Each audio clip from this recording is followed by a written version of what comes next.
I've been sitting with a question, and there has been something happening in the backdrop that I have to be honest with you.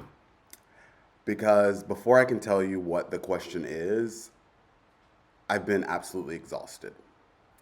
Turning on the news and watching people seem to lie or distill the truth we normally look to for direction, watching other people move seemingly without consequence or with consequence so delayed it almost feels comical. And underneath all that, trying to track what's actually happening with XRP, with this financial system that is quietly shifting underneath everything that I think we're all distracted by. And that exhaustion led me somewhere I did not want to go.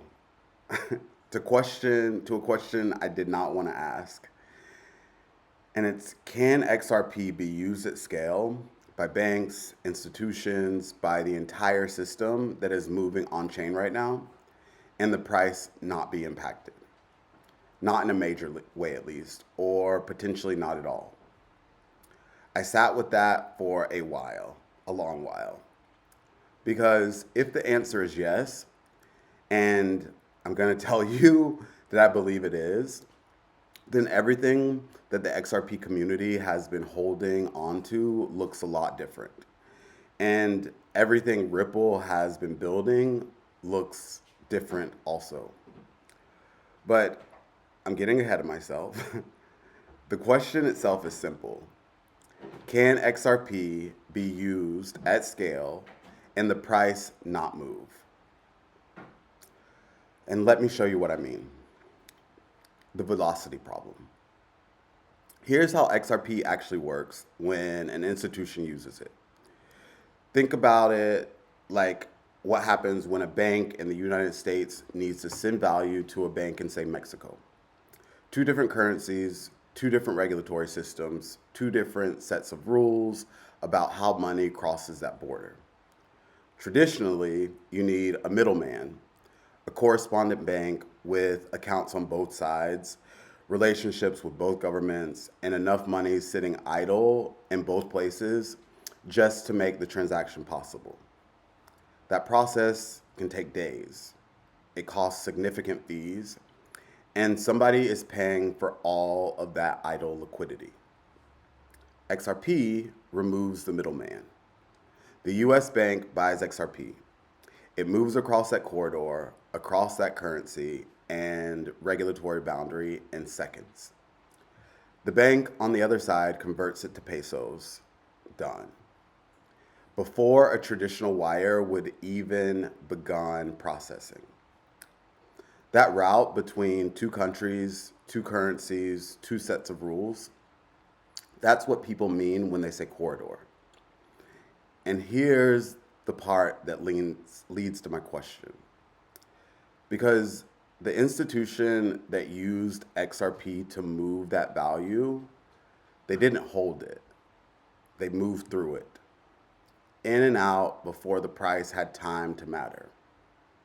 The token did its job and left. That's the velocity problem. And it's exactly why you can have a financial system using XRP at scale and the price not move the way you'd expect. Right now, that works because the asset itself isn't mainstream enough for enough people to be moving in and out of it to cause the kind of price swings that create accounting nightmares. But as this becomes more mainstream, as more institutions, more corridors, more volume flows through it, the buying and selling pressure on that asset grows. The price becomes harder to predict. And you cannot run a financial system on volatile numbers that can't be built into accounting models. But here's what's interesting about this particular moment. Right now, before any of that fully arrives, buying XRP takes less than 15 minutes as a new user. It's a few clicks, register, complete your identity verification, fund your wallet, done. Countries that decide this asset is worth holding will need infrastructure and legislation and committees to do it. Everyday people just need a phone. That window, however, doesn't stay open forever. And Ripple knows that. Because while everyday people are still figuring out what XRP even is, Ripple has already been solving for what happens when it becomes too big to ignore. They built RLUSD, their own stablecoin. Institutions use RLUSD for stable settlement and XRP as the bridge for multi-currency transfers. They saw this velocity problem coming and built the answer to it before most people even understood the question. And I don't think that's an accident. I believe that's architecture. Here's something actually that I did not know until recently that reframed everything for me. Ripple didn't walk into banks and say, hey, buy this crypto token. That conversation would have ended before it started. They walked in and they said, here's a faster, cheaper way to move money. No token required. Just use our network. And banks said yes, because it solved a real problem without asking them to touch crypto. So RippleNet spreads globally. Hundreds of banks and payment providers plug into it. The infrastructure becomes familiar. The relationships get built. The trust gets established. And then quietly, a product called on-demand liquidity shows up inside that same network. That $27 trillion sitting frozen in accounts around the world that are pre-funded, this is the product built to free it. Instead of a bank parking money in a foreign account and waiting, on-demand liquidity pulls exactly what's needed at the exact moment a payment is made. XRP moves across the corridor, converts, and settles in seconds. Done. But here's the question I had. Where does the liquidity actually come from if banks aren't pre-funding the accounts? And the answer is market makers. Independent trading firms that sit on both sides of these corridors holding XRP and standing ready to buy and sell at any moment. Ripple built that network. The market makers keep it liquid. And by the time on-demand liquidity showed up, the banks were already inside RippleNet. The conversation wasn't about whether to trust crypto. It was rather to use a tool inside a network that they were already operating inside. You're already here anyways. And here's what I want you to understand without getting lost in all the details. Every major arm of financial government in the United States is at the table right now. The bodies that regulate what you can invest in, the institutions that settle your trades, the committees writing the rules for what comes next. They are all moving in the same direction at the same time. And XRP is at that table also. It's not a prediction. That's just where things are at right now. Right now, the Clarity Act, the bill that would draw clear lines between which agency oversees which digital assets, has passed the House and cleared the Senate Banking Committee. It's moving.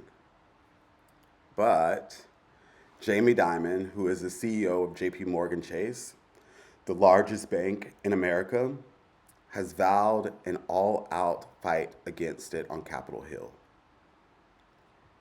And here's what's interesting about that. Dimon's objection isn't that blockchain is dangerous. He said publicly that he's a believer in stablecoins and that blockchain is real and will replace elements of the financial system. JPMorgan is already building on it. Here's what that looks like in absolute plain language. When a company needs to raise short-term cash quickly, they issue what's called commercial paper. You can think of it like a short-term IOU between institutions. That has always happened through traditional financial systems. In December 2025, JPMorgan arranged one of those transactions on a public blockchain for the first time in US history. So the man publicly fighting crypto legislation is simultaneously executing historic blockchain transactions for his clients. But here's what the fight is actually about. Right now, when you put money in your checking account, the bank takes your deposit, lends it out, collects interest, and keeps most of it. That's been the model for forever. Crypto platforms want to give the people holding the money a meaningful return on it. Yield that actually reaches you instead of stopping at the bank. Banks have estimated that could pull up to $2 trillion out of traditional deposits. That's what Dimon is protecting. Not the financial system, not the customer. A profit model built on paying you as little as possible for the use of your own money. The fight isn't about whether blockchain wins. It's about who gets to profit when it does. And for the first time, everyday people are the reason the number is big enough to fight over. From the outside, it's genuinely hard to know who is on which side and why, because there's no clean sides right now. The President of the United States signed stablecoin legislation into law while his family's own crypto venture, Liquidity Financial, has generated at least $2.3 billion in profit since he took office.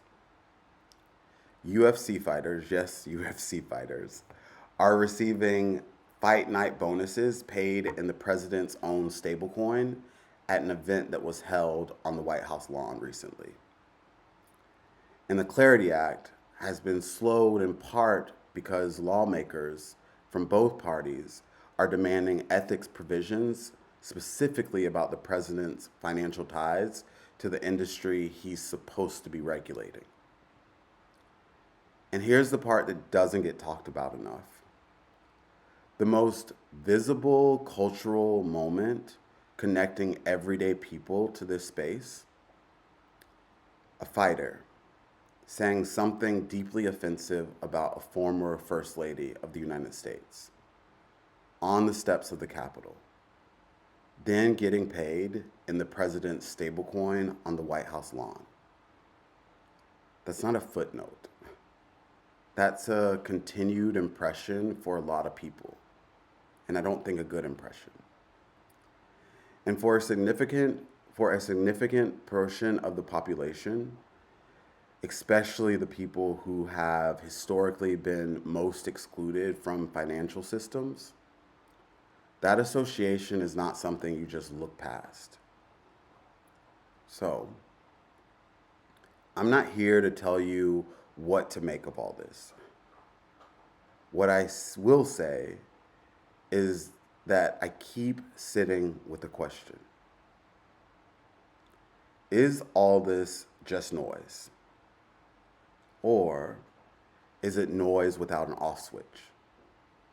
Because those are two different things.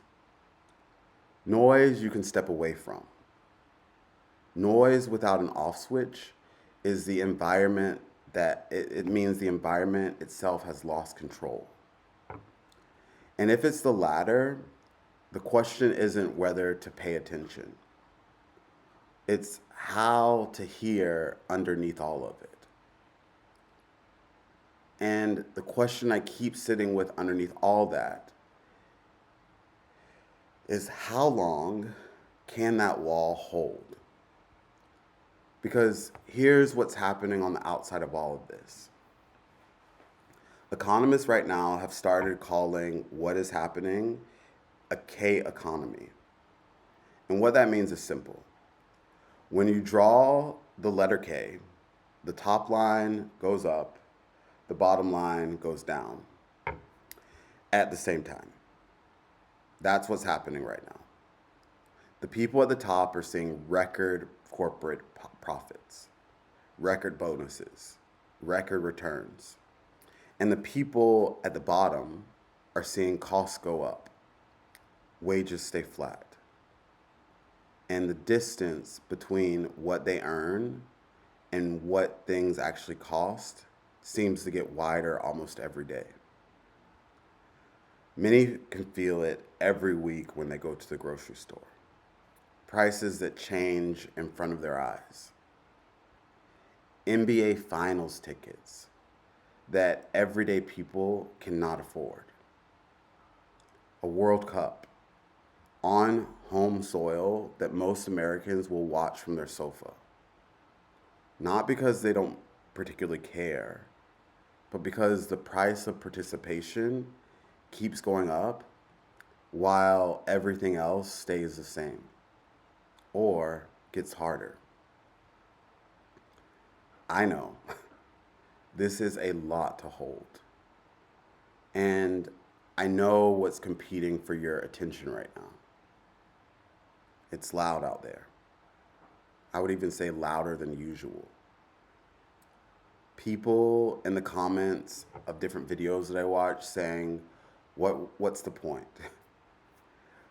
Like, they see something saying, we broke something and now we're paying to fix it. People saying they're going to have to eat cat food soon. A president attacking a governor from inside the office for the first time in modern history. What you could call gladiator fights on the front lawn of the White House while bills from everyday American continue to be due. In a previous episode, I talked about how Rome didn't fall in a day. It fell slowly. And the people living through it probably didn't feel a single dramatic moment. What they did feel were prices changing, money not going as far as it used to, the government slowly inflating the currency, life getting harder in ways that were hard to point to directly. That rumbling you feel underneath all this, that's not anxiety. Well, maybe it is, but it's not just anxiety. It's actually information. Because something is moving. Whether it follows a plan or falls into something more fragmented than a plan, something is being tested and created simultaneously right now. The legislation is moving. The institutions are at the table. The infrastructure is being built. And the noise all around all of this, isn't a reason to look away, no matter how tempting it is. It's a signal that something real is underneath it. The game itself is not over. And understanding the game is the first move. Now, here's where it actually gets interesting to me. Because most people that are watching this space are focused only on the token price. And I get it. But Ripple has been playing a completely different game the entire time. Since 2023, Ripple has spent over $4 billion buying companies. And when you look at what they bought, it tells you everything about where they think this is going. They bought the company that holds assets for some of the largest banks in the world. They bought a firm that moves $3 trillion annually through prime brokerage. They bought payment rails for cross-border flows. They bought the leading treasury management system used by some of the largest corporations on earth. Custody, brokerage, payment rails, treasury management. They didn't buy crypto companies. They bought financial infrastructure, piece by piece. They have been assembling the plumbing of the new system while everyone else was watching the price. Ripple has always said it wants to be the infrastructure, the thing underneath everything. What's different now is that the infrastructure is actually being built. And here's what's interesting about the escrow. Ripple releases up to 1 billion XRP every month, but uses only a fraction of it, and then relocking the rest. Nobody can say exactly when this will run out because Ripple controls the pace. What we do know is that by the time that it does, they might not need to sell tokens to survive, because they'll own the rails that everything runs on top of. So, what does all this mean for XRP, the asset? Not the technology, the token that people are actually holding. Here's what's real. Ripple created this asset. They held the majority of it from the beginning. And they have been selling it methodically and transparently as the value grows. This is their business model, and they have never hidden that. Now, some people look at that and feel something, and I think I can understand why. But here's the framing that I'd offer. Ripple created something, retained equity in it, and monetizes as adoption grows. Any founder would recognize that as structure. The question isn't whether it's legitimate. The question is what you're actually participating in when you buy XRP on the open market. You're not a shareholder. You have no claim to Ripple's revenue, no dividend, no contractual relationship with the company. You're simply making a bet that belief and scarcity will push the price high enough that you can sell to the next person at a gain. And here's the thing about that bet. Belief has driven value since the beginning of human commerce. Paper money has no intrinsic value. Gold's price is mostly a belief. Bitcoin, at over $100,000, is entirely a belief and scarcity story. So, dismissing XRP on those grounds alone would be intellectually dishonest. I added extra T in that, but it's fine. But the scarcity argument works differently when one entity controls 40% of the fixed supply and releases it on a schedule that they've set. That's a different kind of scarcity than Bitcoin, where no single entity holds that much or controls the release. And then I apply discernment to what Ripple has actually done, paying attention to the infrastructure that they built, the relationships they've established, the acquisitions they've made with the proceeds of those quarterly sales. These are not people pocketing money and just simply walking away. They are people who come from deep financial backgrounds, who understand the system that they're working inside, and who have been executing a long game with absolute precision so far. My inference, and I want to be clear that this is mine, stated openly, not presented as a fact, is that people who have planned and executed this carefully don't leave the token behind. At some point, the infrastructure being indispensable and the native asset of that infrastructure become the same story. I think at basic, it's like the simplest form of branding. The price rising would be, as I see it, the cherry on top of a cake that's already baked. But I have to be honest about something that sits underneath all that. Currently, no one has planned the collective fatigue that's at hand. Nobody has modeled the distrust at this scale. Nobody built a spreadsheet for what happens when the population is simultaneously broke, exhausted, politically disillusioned, and being asked to trust a new financial system being built by the same class of people who built the last one. The people who need a different system the most are the people least positioned to access it. The everyday American doesn't have the bandwidth to understand what's moving right now.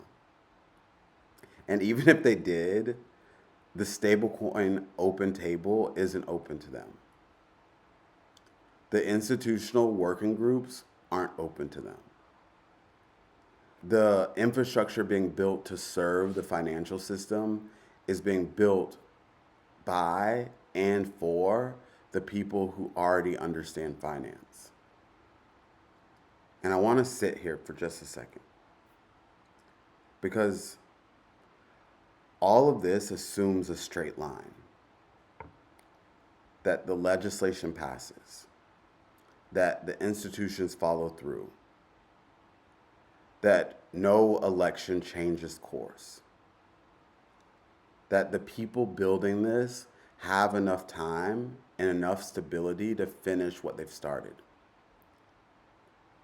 But we are living in nowhere near what a straight line looks like right now. We are watching Elon Musk become the richest person in history in real time. We are watching laws get rewritten and entry points get lowered on the same feed as stories about people who can't afford groceries. We're watching SpaceX open to retail investors the same week economists are talking about a K economy. And all of these timelines are intersecting right now, simultaneously. And nobody has a clean map of where they all land. So, when I say that infrastructure is being built and the institutions are moving, I believe that. But I also know we're living in a moment where the unexpected is the most reliable thing on the calendar. There are two explanations, in my opinion, that most people reach when they look at all of this. The first is practical. Systems that serve too few people eventually collapse. Not out of conscience, but out of math. So, you build the next system before the current one fails in disorder. That's self-preservation, I think, at scale. The second is more uncomfortable. Exhausted people don't organize. Distracted people don't ask questions. A population to the new one without enough understanding of what they're moving into. That's not a problem for the people building the new system. That's actually the ideal condition. But I've been sitting with the third possibility, and I find it harder and harder to dismiss. What if coordination itself is meeting its nemesis?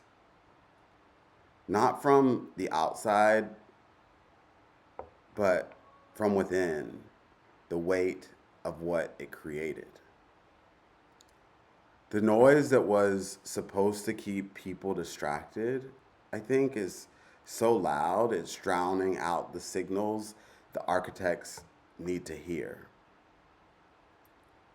The timeline that were supposed to move in sequence, the timelines I think that were supposed to move in a sequence are colliding faster and more chaotically than anyone had planned.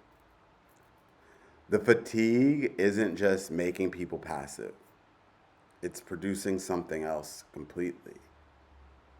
Not organizing exactly, but a kind of collective refusal to trust anything at all, including the new financial system being built to replace the old one.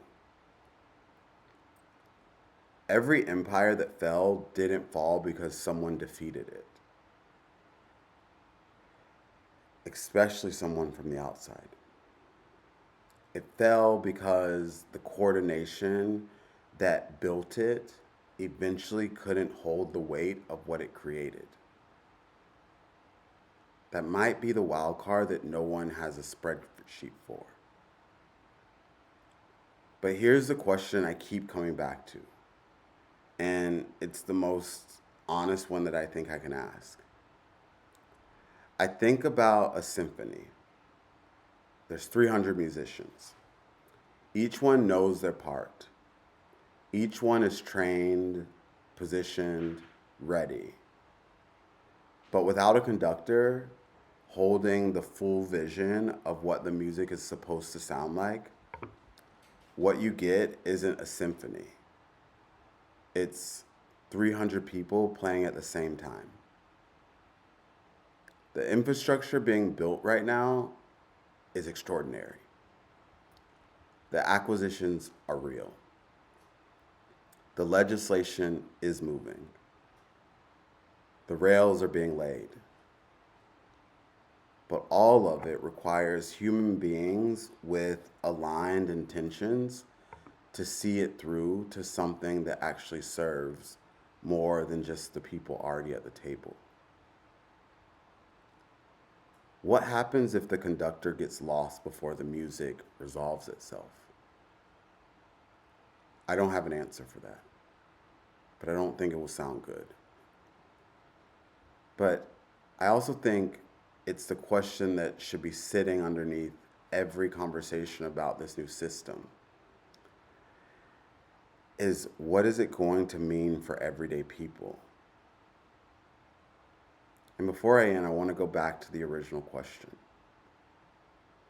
Can XRP be used at scale without the price being impacted?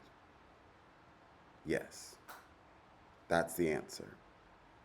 The velocity problem is real and documented. Institutions can move through it without holding it.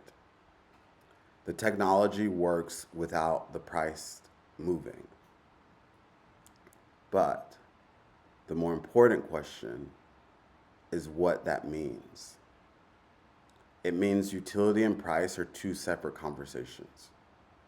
And the people building the utility understand that. They've been building this for years while everyone else was looking out for the price. It means an ecosystem is being assembled to include custody, brokerage, payment rails, treasury management. That makes the ledger indispensable regardless of what the token does.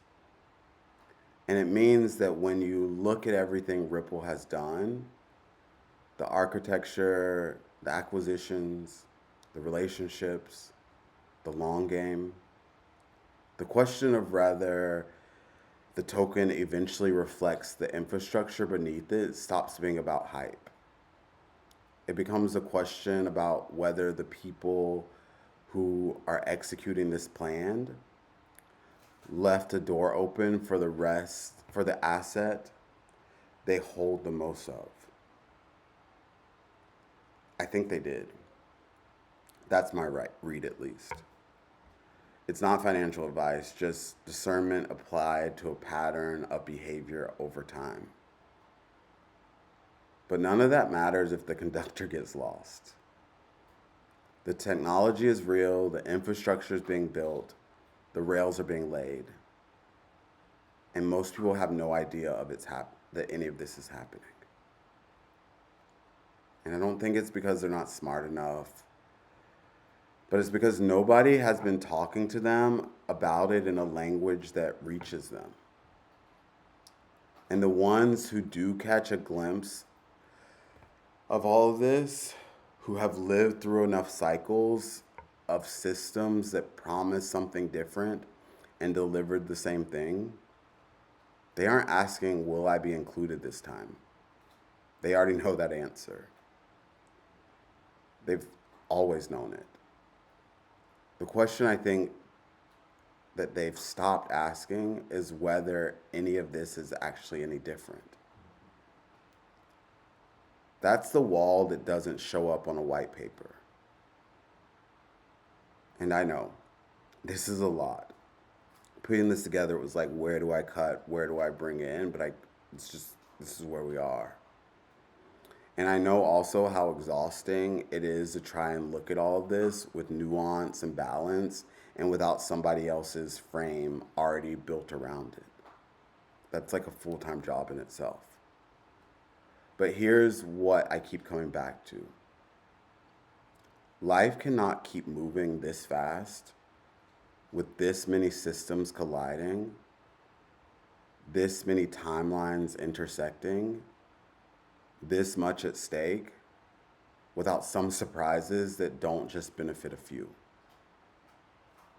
I don't know enough history to guarantee that, but something in my body feels it true.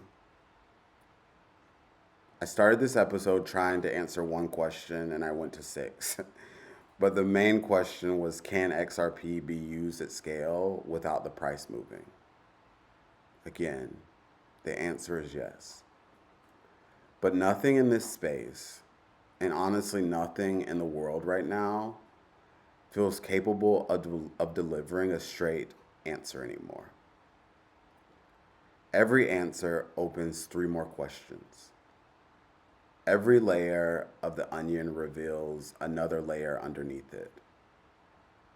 And I'm not sure the onion is getting any smaller. So, I'll see you next time. If you were here the whole time, thank you so much for joining me. And we're going to keep pulling on this onion and see where we go. My name's James Harris. This is Layer 1. And if you're still here, thank you so much. It's been a pleasure to work with you. See ya.